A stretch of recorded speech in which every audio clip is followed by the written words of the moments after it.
Hey everyone, this is Kevin from thechesswebsite.com, and today we're starting our coverage of the second most important tournament of the year. That is the Candidates Tournament. Winner of this tournament will go on to face Magnus Carlsen for the World Championship, the most important tournament of the year. That's going to be held in November. Tournament starts today on March 10th. It's going to run through March 28, 2018.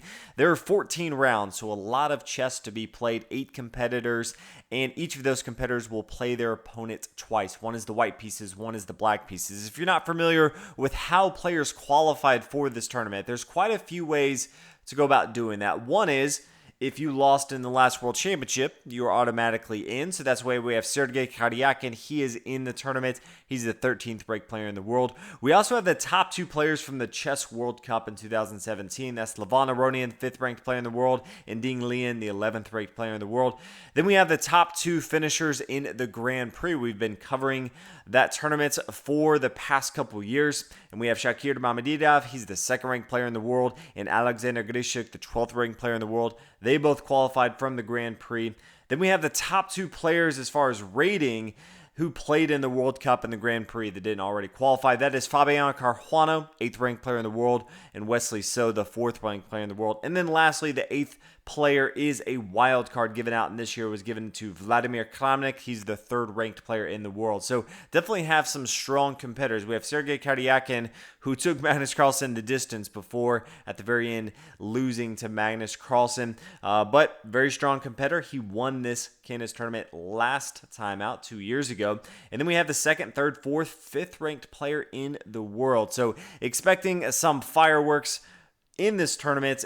Round 1, we're going to be looking at Fabiano Caruana, the American, versus Wesley Wesley playing the black pieces, Caruana playing the white pieces. And they have it structured where while you do play every player twice, you actually play your fellow countrymen early on in the tournament. Fabiano Caruana, if you remember a couple years ago, was just a day away, had a chance to actually win the tournament. So he's going to be looking for some revenge, knowing how close he came to playing Magnus Carlsen back in 2016. So we will go ahead and get started with Fabiano playing the white pieces, starting out with pawn to d4. Wesley plays knight to f6, pawn c4, pawn e6, pawn g3. So getting into the Catalan opening is Fabiano Caruana. Bishop down here, b4, bishop to d2, says, hey, if you want to exchange, that's fine. Bishop comes back to e7, fianchetto on the king side of the board, pawn down to d5, knight f3, and then castle on the king side. So had the option to play more of a classical line, taking this pawn here on a c4. Instead decided to play the closed variation and morphs into, after castle on the king side, a semi-Slav defense right here. His light square bishop is not outside the pawn chain. So in this particular opening, Black's really looking to control the light squares of the board and then later push on the queen side of the board, as he usually has an advantage on the queen side. And White's just going to be looking to continue his development. He does have more of a presence with his light square bishop here on g2 to attack a semi-Slav opening where Black's trying to control the light square. So we will continue. Queen here to b3. This does control the center light squares. It also attacks this pawn here on b7 if the light square bishop on c8 ever does move. Knight to d7, bishop up here to f4. So White had a few options here. He could have played knight to c3, which is pretty common. Instead decided to go ahead and play bishop up here to f4. This does allow him, if he ever wants to play knight to d2, he does have some options here. Pawn down to a5, and this is where White has more options. Many times if you see pawn to a5, immediately it's going to be met with pawn to a4. I still think that's a good move here. You could see pawn to c4, really trying to squeeze Black, not give Wesley so much material, much room to push forward at all. So since he played bishop up here to f4, maybe he wants to now play knight to d2. I think this makes a lot of sense. Decided to play something a little bit different. That's rook to d1. And this is not a common move that you see in this variation. It is a very sound move, getting your rooks involved into the center of the board to protect the central pawns. But Fabiano Caruana, he's taken less than a minute on every single move. So definitely seems like this is part of his preparation. These players have been preparing for this tournament for a long time. We only have the candidates It's been every other year now, so waiting 2 years. Most of these players have something up their sleeves, and so no surprise, Fabiano Caruana not playing the typical moves, but playing them extremely fast, not really thinking about it. He's prepared, ready to go. Knight to h5, the bishop comes back here to c2. Does not want to bring it back here to e3, blocking his pawn on e2 from ever getting involved. And then you can tell the rook here on d1 does want to protect the pawn here on d4. So bring it back to d2 doesn't make a lot of sense. Decides to go ahead and bring it back here to c1, and then knight back to f6. Now the knight comes up to d2 and then pawn to b5. And this is what we talked about, where Wesley So is looking to start to push on the queen side of the board.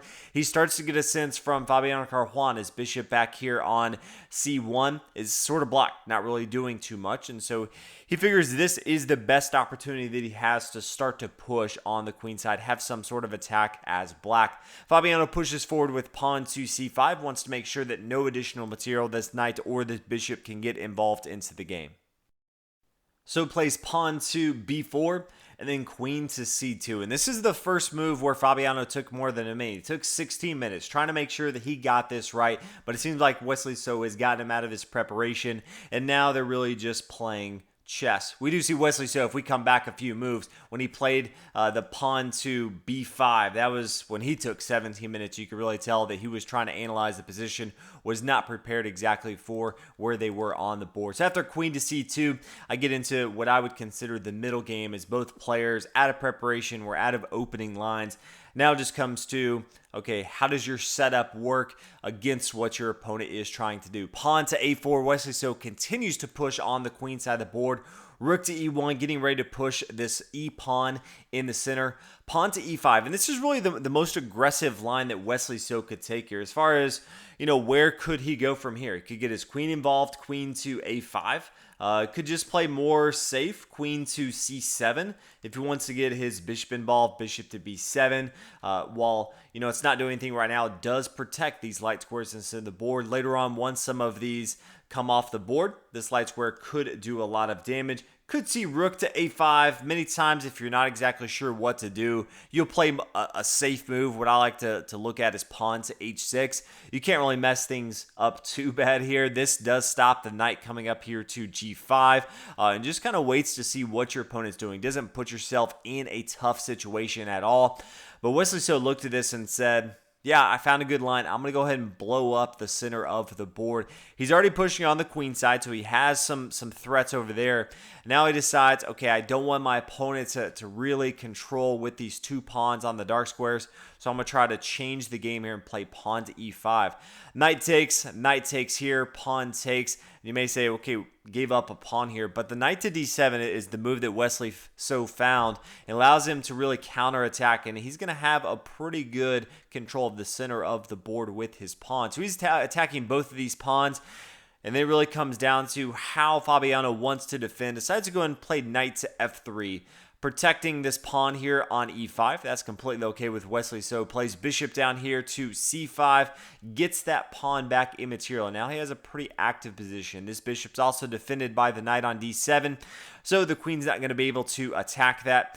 Knight up here to g5. And this is one of those moves that I like because, this knight is attacking this square here on e5. And the knight coming up here to g5 says, I no longer want to defend that. At the highest level play, this is fairly obvious to look at and say, okay, something's going on here. And you can probably already see that queen up here to h7 is checkmate. But this is one of those moves that, knight to g5 is still an extremely strong move. It's being protected by the bishop here on c1. And why not just try this out against your opponent sometimes? When you're not playing the highest level players, you will see mistakes. A terrible mistake would be queen to g5 because they could usually see that that's being defended. But some players will look at this pawn and say, okay, this is undefended. I'll go ahead and take that. But then queen up here to h7, it will be checkmate. Well, not everyone's going to fall for that. And you can expect Wesley So not to fall for that. It is a very good move, and that's why Fabiano decided to go ahead and play that. Pawn to g6 is the response, and then bishop up here to f4. So since Wesley So didn't fall for it, does need to make sure that he is protecting this pawn here on e5. Black plays queen down here to b6, and this is double barreling here with the bishop and the queen both eyeing down on this square here on f2, which is only being protected by the white king here. So Fabiano does have to respond. He plays pawn up here to e4. Does two things. You can see one, it opens up the door for the queen to protect this pawn. It also tries to counterattack in the center of the board, recognizing that right now Wesley So has the upper hand, and he needs to find a way to claw back and actually get some sort of momentum and start to attack his opponent instead of just let Wesley So run him over. We see pawn down here to b3. Pawn takes, pawn retakes, and then queen over here to e2, and then bishop a6. I really wanted to see, and I thought we would see, as soon as the queen comes over here, this pawn on b3 can be a nuisance for white to deal with. And rook down here to a2 makes a lot of sense. You always want to get your rooks on your opponent's second rank if you're black. If you're white, you want to get them up here to the 7th rank. It just always puts pressure on your opponent. They usually have some pawns of sorts, unless they've pushed all their pawns. Most people haven't when the rooks are coming down here. So going to always be pressuring this pawn right here. And then depending on what white does, he's usually going to have to spend some material to actually defend this. Rook over here to b1, and then we could see pawn to d4. All of a sudden, this pawn is a pass pawn, really going to start putting pressure on his opponent. Now, if he wants, the light square bishop can get involved into the game. It's behind the rook instead of blocking the rook. This really gives Wesley So the upper hand as far as the attacks go. But in the game, decided not to play that. Plays bishop here to a6. Does attack the queen, but it does block off his rook from coming down to that second rank. Queen up here to f3. This is really where Fabiano wants the queen to be. Everything is defending this light square diagonal in the center of the board. Bishop comes down here to a c4.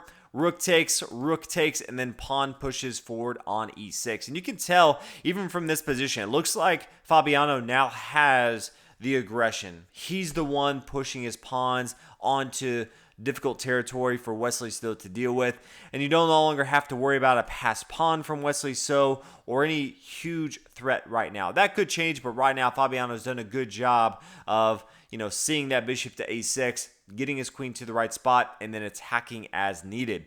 We see the pawn take, and then the pawn take up here on f7. The bishop takes, and then the knight takes on e4. And this is where things start to get pretty interesting, because it's so tough to analyze some of these positions these players get into and make all the correct moves. The bishop comes down here to d4 in the center of the board. It's attacking this pawn here on b2.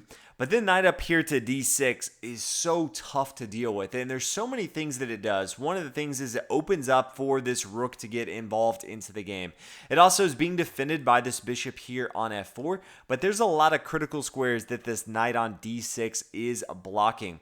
One of those is this square here on e8, so the rook can't come over here to e8 and exchange off the rooks. That would be very good for black. That knight stops it. It's attacking this bishop, so many times a player will move the bishop here, but that's just going to allow white to have a stronger attack going forward. So from here, we see the bishop come down here to d5, and then queen down to e2. And while it looks like the queen is retreating, also what this is doing is starting to gain a huge momentum boost for Fabiano Caruana to start a huge attack. Black really has to worry about these bishops coming off the board on the light squares and the queen coming up here to e6. If black's not careful, depending on where his rook ends up, the rook could come up here to e8.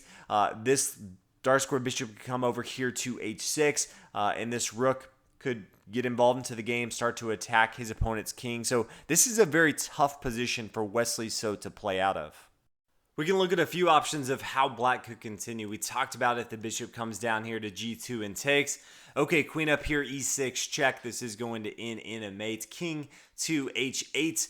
It would be mate if the king just came over here to f8, because queen to f7 will be checked. But now knight to f7, check. Forces the king to move. Knight to d8. This is a discovered attack. So this knight opens up the door for the queen and also blocks the rook, which is very, very important in this attack. Queen back here to h8, and now queen up to e8, check. And then we can get the rook involved and a very quick mate after that. Let's say we come back and say the bishop's not going to take, but maybe the knight's going to move. Knight to c5, maybe rook to d1, attacking the bishop. Just so much material being attacked for black.